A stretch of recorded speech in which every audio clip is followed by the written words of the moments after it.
Hi, I'm Clayton Mask, and on the Conquer the Chaos podcast, I talk with inspiring business owners about what it takes to build a great business and a great life. That means more money, more time, more control, more impact, more freedom. So keep listening to hear the tough lessons they learned so you don't have to repeat them.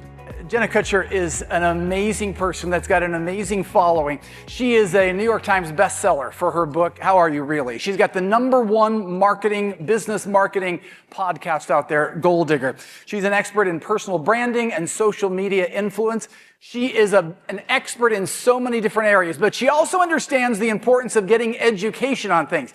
She recently decided that she had a goal. She wanted to make the perfect loaf of sourdough bread. And so she took a community education course in that and has been learning how to make. So she's at home now in Minnesota, not right now, but currently, while she's trying to perfect her sourdough bread, and while her husband is leading the charge in beekeeping. So if you ever want to drop in at the house up there, they've got sourdough bread warm coming out of the oven with fresh honey from their own beehives that they'll be happy to share with you. She's just not going to tell you where they live, so good luck trying to find her. We're going to welcome her to the stage for a fireside chat with Clayton Mask. Will you please welcome to the stage one of our favorites, Jenna Kutcher.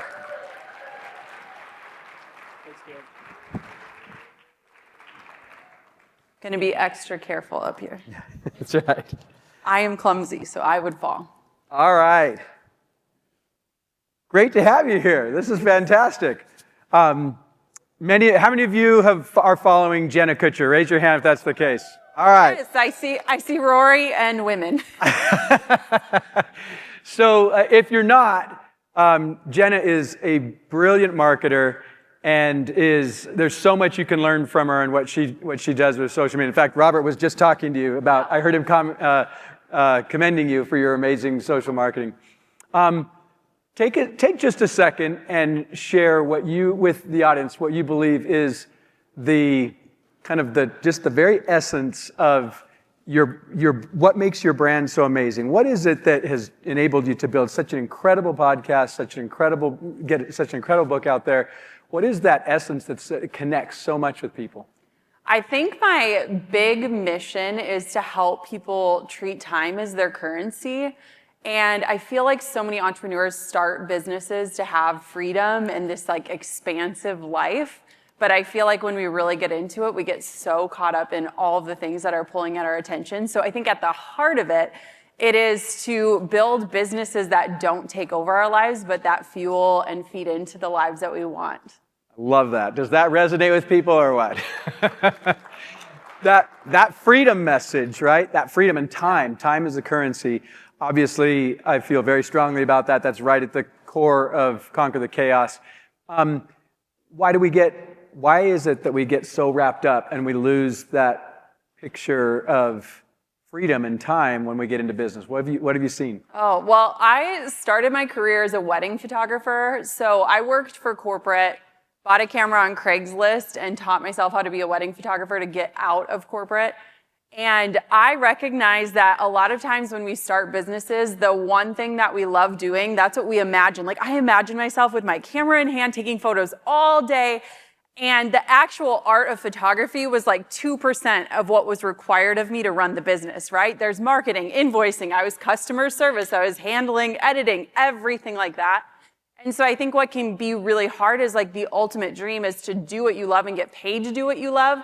But the percentage of doing what you love when you're running a profitable company is so low that it can really lead to burnout. It can lead to dissatisfaction. And I think too, a lot of times we look at entrepreneurs who are showing up everywhere and we're like, okay, I need to do Instagram, Pinterest, I need to be on LinkedIn, I need to do Facebook, I need to have a podcast, I need to do all these things well, but we miss the parts of the chapters where they were maybe doubling down and figuring that thing out before they moved on to the next. So I think it's just we're spreading ourselves too thin. Yeah, so true. And like you said, there's so many parts of the business that start to stack up on us. Yeah. And we didn't account for all of that. And pretty soon there's, as I say all the time, there aren't enough hours in the day. There's just too much to do. And so you have to start to get good at which things are we doing, which things do we say, oh, we don't need to do that. What are some of the things that you teach your students, that you share with entrepreneurs that help in really treating time as currency and doing the right things and letting some of the not so necessary things go by the wayside? Yeah. So I will never forget the day that I hit six figures. It had felt like this very elusive goal. My mom was a teacher. My dad works in a paper mill. I'm a first generation entrepreneur. And that six-figure number, I will never forget that day. I saw it, like my revenue hit that. I went up and took a shower. I was using the same herbal essence I had used the day before. The angels were not singing. Nothing had changed in my life. And I remember thinking, man, I thought this would feel so different. Mm-hmm. And what was so hard about that day, and I think a lot of us have had this happen in our lives, where we set these really big goals and we achieve them, and we realize like maybe that wasn't the goal after all. Like maybe I was chasing the wrong thing.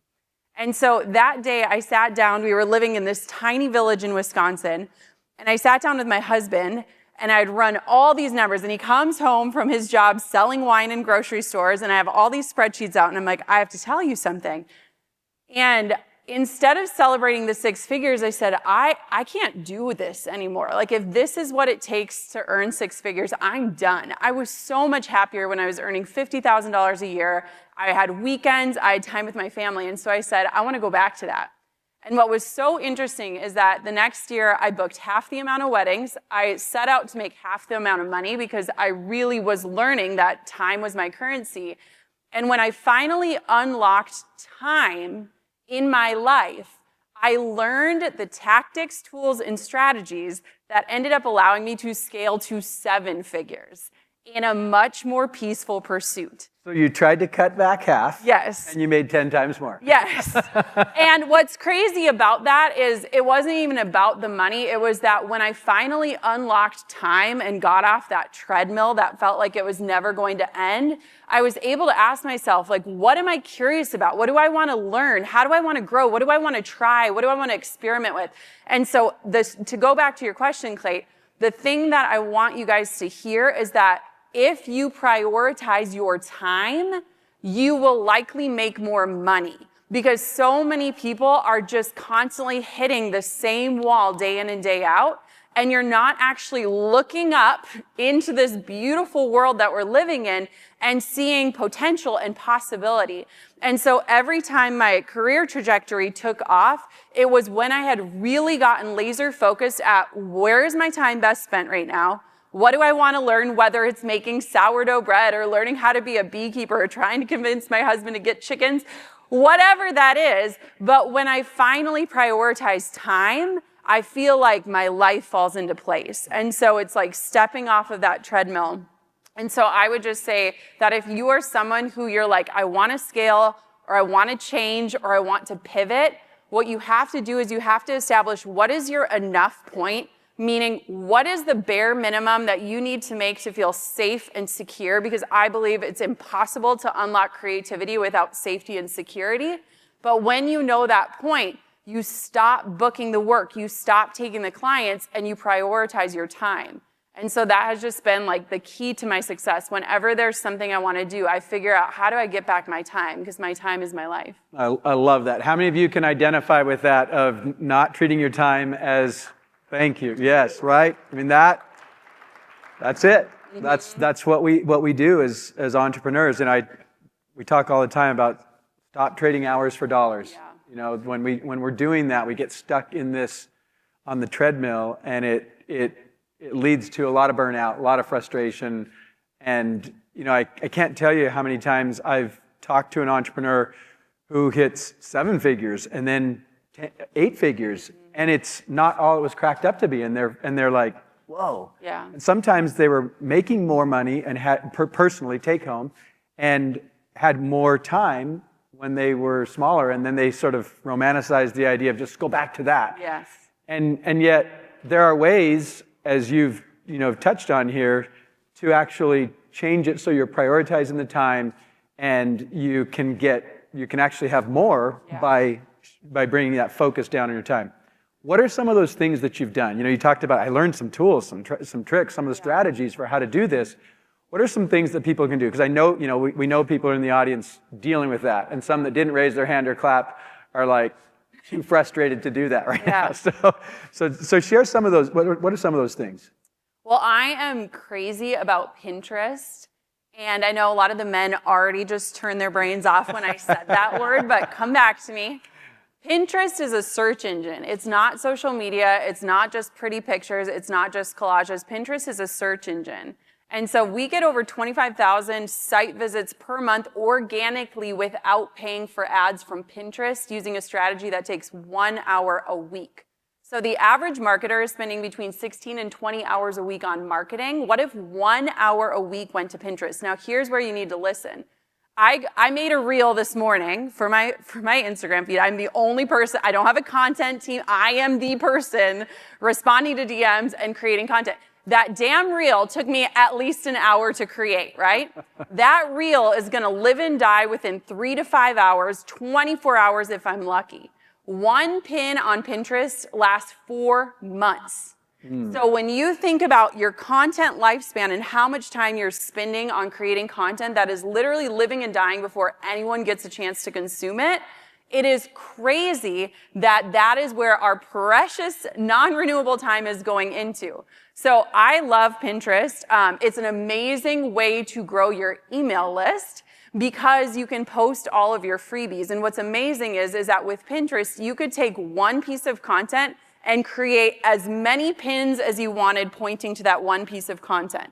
So if you have one opt-in that you're running to grow your email list, you could create 10, 20, 30, 40, 50 pins that could all point to that one opt-in, and each singular pin has the average lifespan of 4 months. I still have blog posts and opt-ins from years ago generating leads right now as we speak without me doing anything. So I love Pinterest. I think it's such an underutilized resource. If you are questioning if your content or your business would do well on there, after this talk, go on Pinterest and just type in a few keywords, and you will be shocked that there are already people in your industry finding success on Pinterest. So that is one of the strategies. And for me, when I became a mom, my time evaporated. And so I don't necessarily have hours to spend creating reels every single day.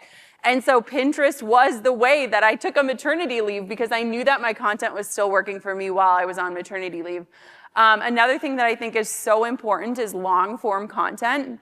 I just feel like so many of us are wells of knowledge and so many people ask the same questions over and over and over again. And so whether you have a podcast, a YouTube channel, or a blog, I've blogged since day one of my company.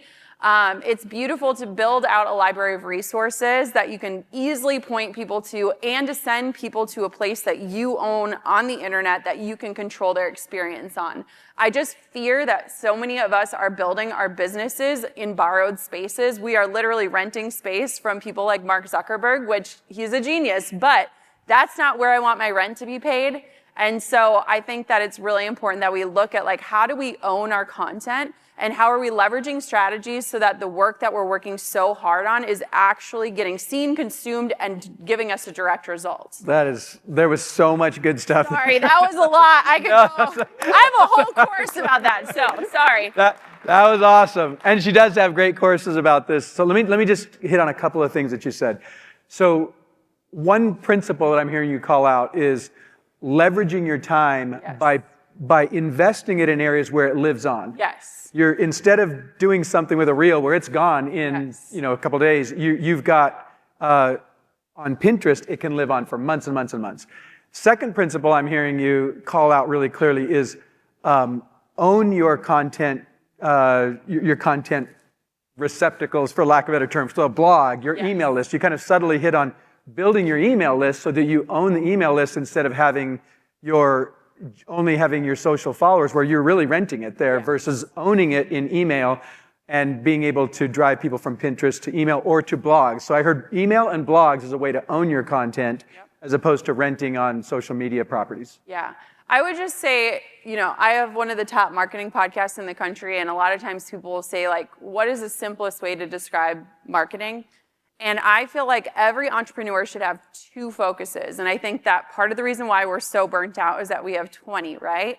And to me, the 2 focuses are 1, growing your email list, And to every other activity that you're doing in your business, the number one goal should be to use that activity to grow your list. So if you are prioritizing Instagram, the goal of Instagram is not to get likes and comments. The goal on Instagram is to get people off of Instagram and onto your list. If you have a podcast, same thing. And so I think that we've gotten so muddled at looking at things like engagement, which feels really shiny. Mm-hmm. But when we look at the sharks, they're not asking you how many likes you get on a post. They're asking you, like, what is the return on that platform? And I think a lot of us get so caught up in like, well, this performs well. Well, performance is great, but like, I want cash in the bank or I want time back in my life. And so that's what I'm looking at. I love that you just shared that, because you and I have many friends who are so famous on social media and it hasn't translated into the financial success that they expected. And there's a hollow satisfaction in all those likes and all those follows and all of that Insta fame, but it's not actually turning into what they thought it would be. And I think that one strategy that she just shared of turning it from social platforms into email addresses, where you can own that and then build it. That one thing is what so many people overlook, and especially younger entrepreneurs, and They get caught up in it, and I see it over and over. It's like, your list is your gold. That's it. Like when you have the list, you can do all kinds of incredible things. So I'm really glad that you called that out. Let me ask you this.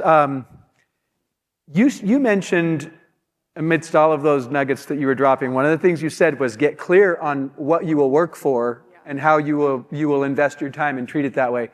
I don't know if you've read Buy Back Your Time by Dan Martell, good friend. I don't know if you know Dan, but he does a really great job in that book of spelling out how you determine what things you should be investing your time in based on what you decide is the income that you want to have. And so if you haven't read that book, I highly recommend it. Buy Back Your Time is a concept that's, in fact, Dan came and had some of his students come do a mastermind session at our office a few months back, and I was just getting the book out, and I hadn't read his book.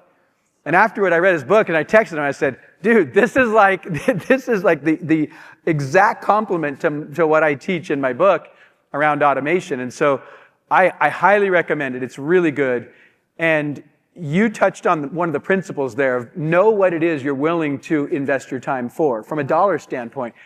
I want to have you take a minute more on that, because I think you are world class at knowing when and where to invest your time and then putting boundaries in place. It seems like there's two sides of it. One is knowing what's it worth to go and do that, and then the other side is like, okay, and therefore, I'm not going to do these things or at these times.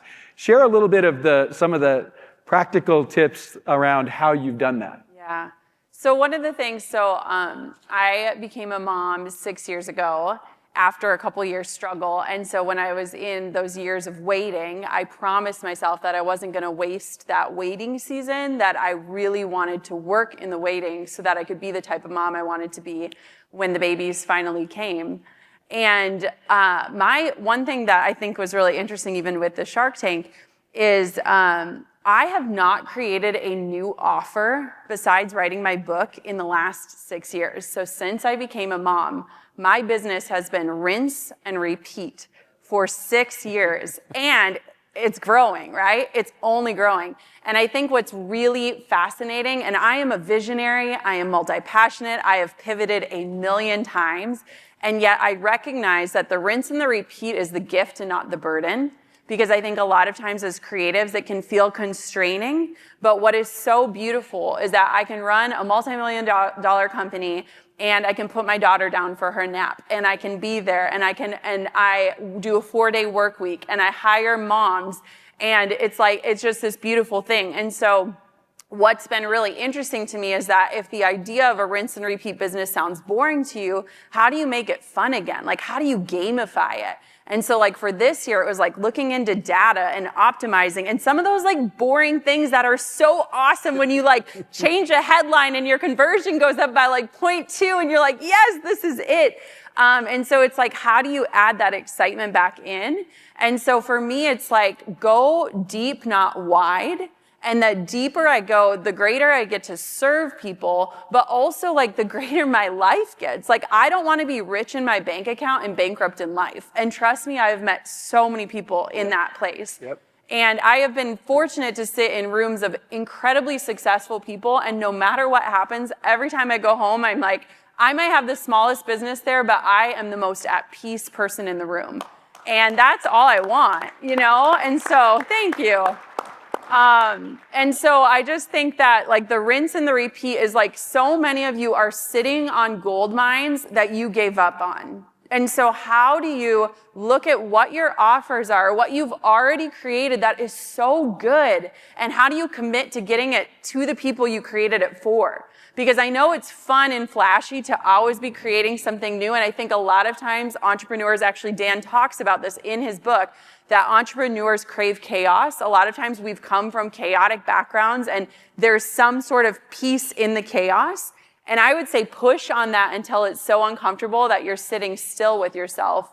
And so I would say that's like the biggest thing. And I told Clayt yesterday, I was like, in a year where a lot of people's businesses are struggling to perform, our courses are up 30% this year. And it's the same courses I've been teaching for 6 years. So if you're sitting in this room right now, can you imagine doing the same thing for the next 6 years and just getting better every single time you do it? Because that's what I think a real entrepreneur can commit to. And I think that that's sometimes required.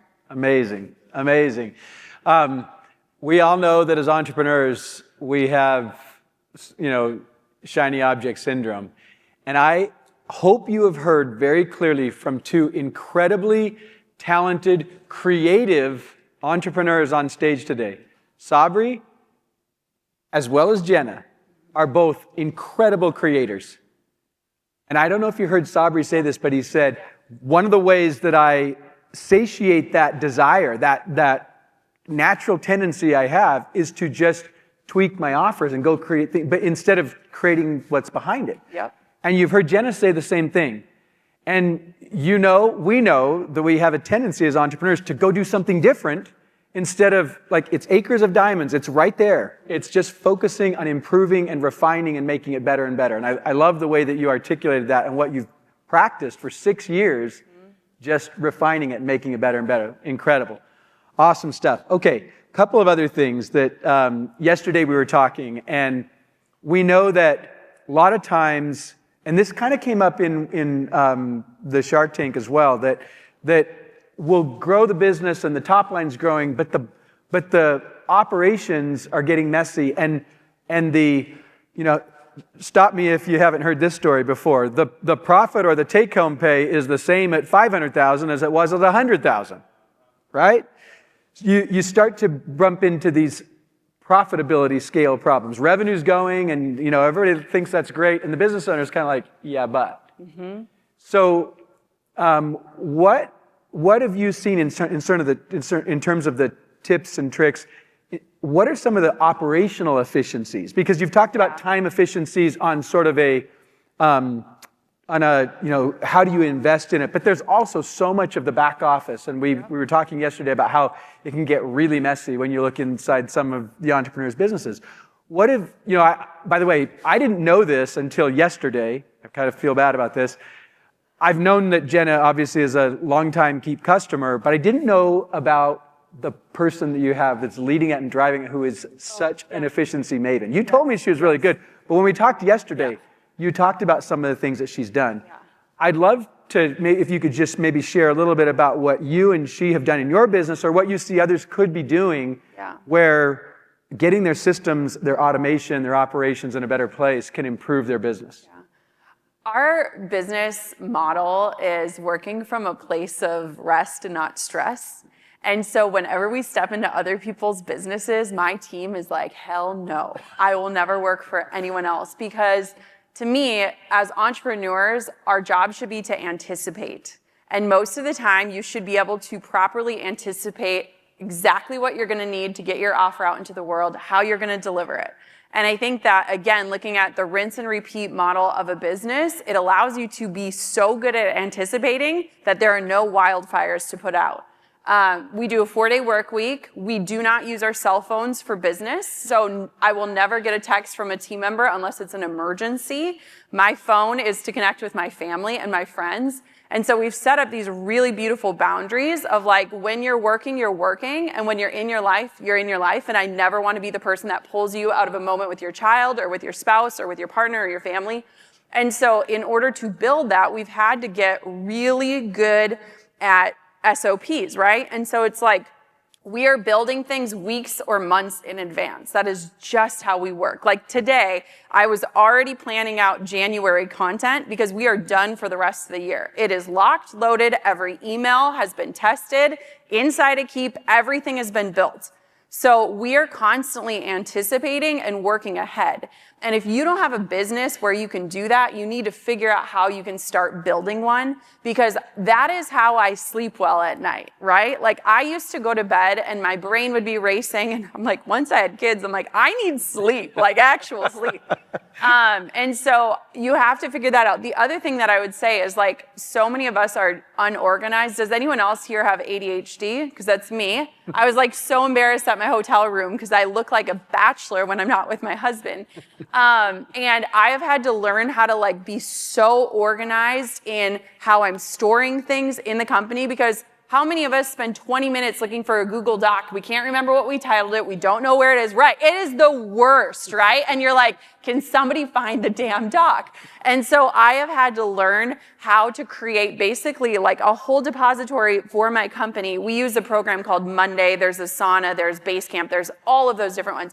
But that is like the home and the hub of everything. And so what's interesting to me is that like we just, with the rinse and repeat, whether I'm launching a course about Pinterest or podcasting or email list building or whatever, it's the same process every single time. We need the same web pages built. We need the same landing pages. We need the email sequence. And so we should be able to anticipate months in advance. And so I feel like burnout comes from when you are working last minute, you get that adrenaline rush and then that crash, and then you're like, I never want to do that again.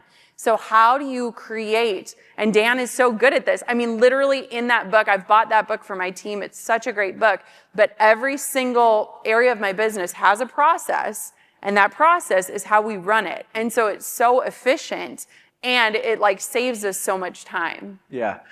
Oh, so good there that you're calling out the SOPs that are not the very exciting work that entrepreneurs, it doesn't. Here's what's crazy though, is like as somebody with ADHD and someone who is so creative and passionate, there was a time in my life where like even having meetings on my calendar felt too constraining. Like I was like, I don't know what I'm gonna wanna do on Tuesday morning at 9 a.m. I can't commit to a meeting.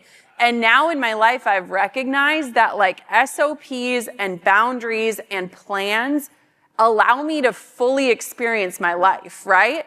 It allows me to unlock the freedom that I craved in the first place. Whereas before, plans felt like they were like trapping me in, and having those specific SOPs just felt like constraining the creative in me.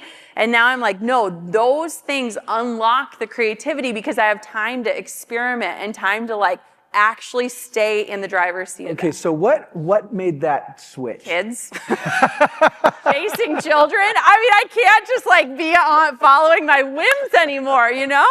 Babies need me. Yes. Yeah, so that I think kids were because I want to be creative with my children now, right? Like that is the real creativity. Like I want to be playing on the floor with them and not thinking about the email I didn't get to. And so it's like my creativity shifted from this business where I was creating all these new offers to like, how can I like be the best bear to scare my 5-year-old in the bunk beds? Like that's where it shifted for me. Okay, I love this because I'm sure, I want to unpack it a little bit, because I'm sure that when Jenna's talking about the calendar and the meetings or the SOPs or whatever the processes are, those things can seem constraining. They can feel constraining, especially the more creative the entrepreneur is, the more that feels constraining. But you made a shift there, and for you, it was your kids, which is amazing. I love that. Thank you for sharing that with us. And you said something as you were saying that, though, that it enabled you to experience the beauty and the things you really wanted.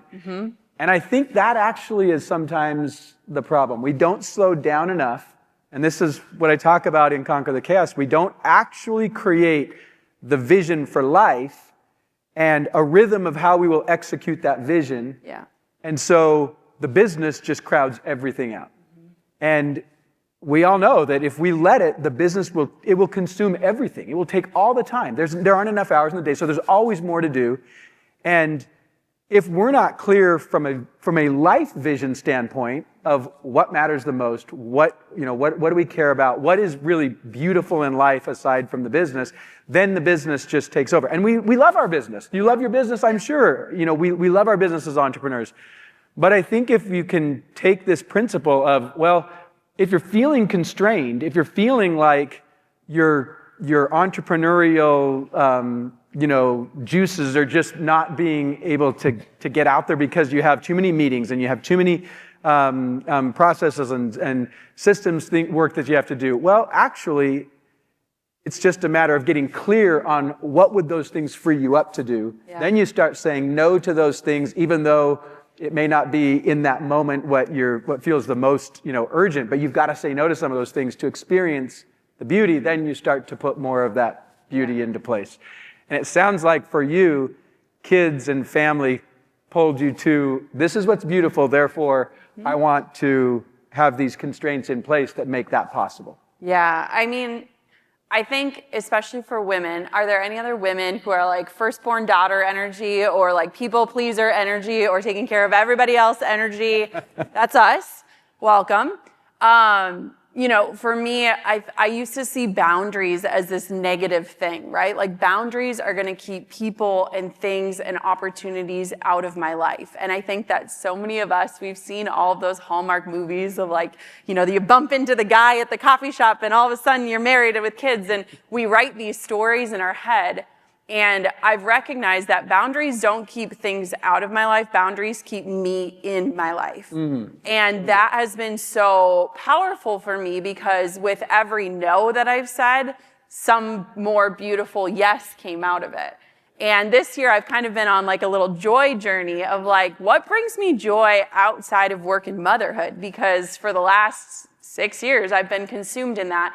And that was when I started making sourdough bread and we became beekeepers and I joined the local rowing club and I started a garden. I had all these hobbies outside of work. And I remember talking to one of my dear friends who and I said, do you have friendships outside of the industry? Like who are your people? Like who is your community? Do you have hobbies? Do you have purpose outside of the work? We started volunteering at the local soup kitchen, like just being like deeply integrative into like the richness of life. And I just feel like for so many of us, that's the space that we're lacking, right? Like we might be able to walk into a room like this and talk about our success, but like at the end of our lives, like our headstones are not going to read like she made this much in revenue. Like that's not it. And so for me, boundaries have just unlocked the ability to be creative and curious in life. And I feel so rich, which is so beautiful. And so I would just say too, one of the team members was just talking about like, oh, I'm going to email you. And I was like, girl, read my autoresponder because it says I suck at email. You probably won't hear back from me. We work a 4-day work week, so we're not on Friday.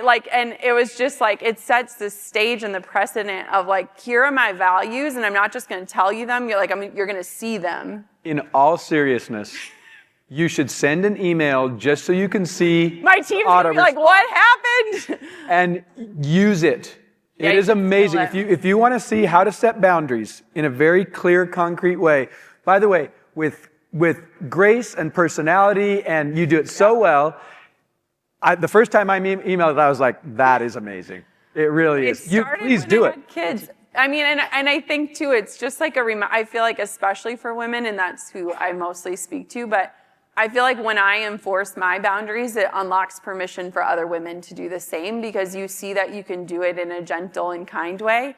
And when I turn down opportunities, I very clearly state, like, this is not a reflection on you or the opportunity. It's just a reflection on me and my values. And I feel like, again, it just kind of gives more women the permission. Love it. It's fantastic. You said, there were so many things in there I'd like to comment, but one of the things you said a little bit earlier was the point about when first, your line that boundaries don't keep things out, they keep me in. Yeah. In your life, right? And the other thing that you said, though, was something that I learned from my coach many years ago. And I don't know about you, but sometimes I have to learn things again and again and again. So I've learned this many times. He brought it to my attention the first time how powerful this is, that when we say yes to something, we're saying no to someone that oftentimes we really love. And this is a hard one. This is a hard one. I will tell you, I have emotion around this because I've made this mistake many times because we get so in the rush of entrepreneurship. It's so fun. There's so many great things about it. My wife calls it "za," because we get so excited about different things, and we say yes, and we're saying no to someone that we love, someone that we care about. And sometimes it's a team member, and so I had to get really clear at one point about, okay, here's my pecking order, and it was my God and my family and my team, and kind of going through it. And there were a lot of people that wanted time that I was saying no to one of those other things. And so I really appreciate you calling out the point of we're saying no to something else when we say yes. And a lot of times we say yes with very unclear maybes.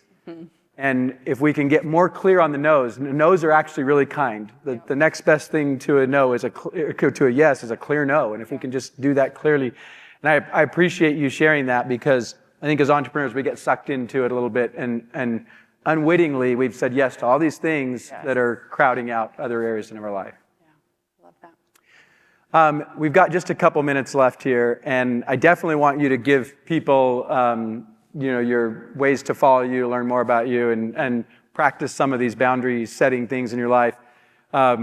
Very much the message you're sharing is at the heart of the book, Conquer the Chaos. And like Dan says, entrepreneurs can be addicted to chaos. And if we don't practice the three personal keys of mindset, vision, rhythm, and the three business keys of strategy, automation, and leadership, we find ourselves caught in the chaos. As we kind of wrap up here, when you reflect on the accomplishment that you've been able to make in terms of balance, I'm not talking about the revenue right now. I'm not talking about the amazing followings you have on socials. I'm talking about the balance. And when you think about that journey you've been on, what would you leave as kind of the highlights of the techniques, successful things you've done? We've talked about a lot of things, but if you could just kind of emphasize key things as people are trying to strike this balance, what would you share? I would say look at what you've already built and how can you go deeper on it and not wider. How can you make it fun again? Because you've already built amazing things. And so how can you make that feel shiny? Setting a culture within your company, whether you have one employee or a virtual VA or 20 people working for you or 100, is what is the culture that helps people have lives outside of their work? And how do you honor and celebrate that? We have like so many fun little Slack channels of like recipes we're making, or we have one called Grandma Habits because we like to like knit and quilt and do random things on my team. And how do you celebrate the wholeness of the person that you are working with? And I would say to not get too far away from your work or the people that you're serving. I joke that like I am the person making the reels and answering the DMs, but I think that part of that is like staying so connected to the humans that care enough to follow, right? Like I think a lot of times we over strategize areas that we miss that connection, and I believe that like that connection is the gift. And so if you feel like you've gotten far away from your customer or your client or even your follower, like how do you get back in those trenches and just connect? Because, we talked about this yesterday where a lot of times you grow your company because you're relatable. You've been through something and you overcame it, and your customer sees that and now they want to do the same. And I think that in those early stages, we're so connected, right? Like we're so fresh on what that pain point is that we're solving. But if you continue to just build and scale and build and scale and build and scale, you can forget like what you're actually helping people do. Like I don't just help people market on Pinterest. I help people who create amazing things be seen. And so it's like, what is that way to stay connected to your mission, to stay connected to your customer, and to stay connected to the products that you've already built that are already amazing? And how do you get them to the people you created them for? Amazing. Thank you so much for taking time to inspire the audience here, for doing this as a Conquer the Chaos podcast episode that will get out to people. Thank you so much for investing here and being able to share some of the things that you've learned to create an amazing balance in your life. And where can people learn more about you so that they can go a little deeper on what you teach? Oh, yeah. The Goal Digger Podcast, it's GOAL. My husband is a stay-at-home dad. He ain't no gold guy. So Goal Digger Podcast is anywhere podcasts are. And then Jenna Kutcher, like Ashton, on all the platforms. And I would personally love to connect with each of you. So if anyone sends a DM, it will personally be me reading it at the airport. And so just thank you so much, and thank you for your time. And yeah, I hope that this touched you in some way. Awesome. Let's give it up for Jenna. Thank you. Amazing.